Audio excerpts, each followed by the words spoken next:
In this video, you'll observe a 5th grade writing Research Decide Complement Teach conference.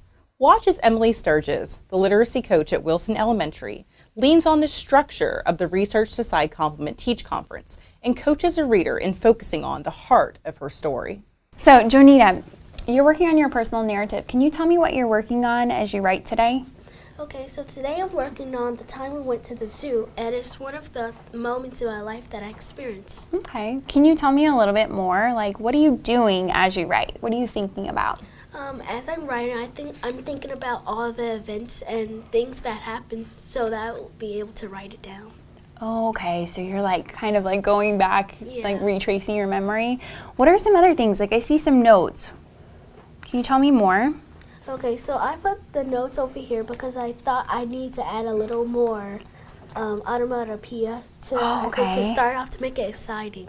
Oh, okay. And then I decided to add more details about how I felt, what I was doing, and stuff like that, even though I described it. Awesome. So like one thing you're doing that I don't see a lot of other 5th grade writers doing is like you're using that onomatopoeia, you're putting that sound so like your readers can really picture what's happening. Can I give you one tip that I think would make your writing even better? Yes. Okay. So like I was looking over your writing and I was noticing like you have a lot of details and it's pretty long, but I wanted to know like what is this story really about? What do you really want your readers to like learn from reading this story?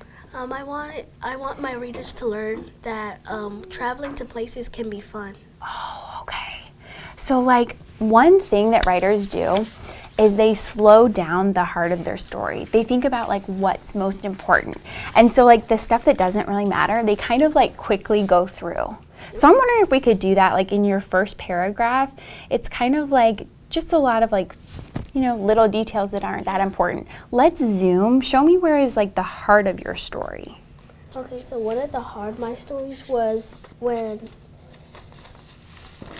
we got to the zoo. As soon as we got to the zoo. So perfect. We don't really need to talk about the car ride there, right? That's just like Yeah. something we can quickly zoom by. Yeah. So like, let's think about this. How can we start this better? Like as soon as we got to the zoo, where were you going?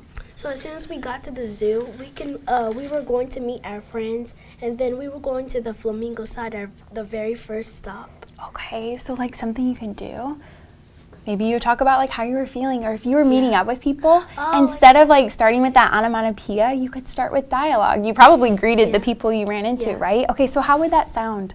It would sound more like, hi, hey, like excited to see them. And, Yeah, you could say like exactly what you said. Do that right now.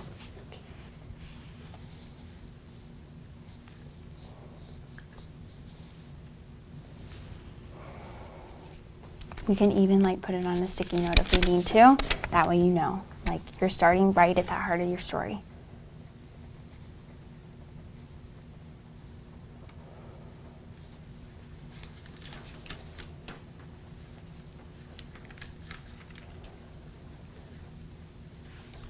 Perfect. So, Jonita, this isn't anything like you can only do with this piece of writing. You can do it in any part. So today, for the rest of independent writing time, that's what I want you to focus on. Is like think about what's the most important part, what am I really trying to communicate to my writers, and then just X out the rest, okay? You think you can do that? Yeah. Perfect.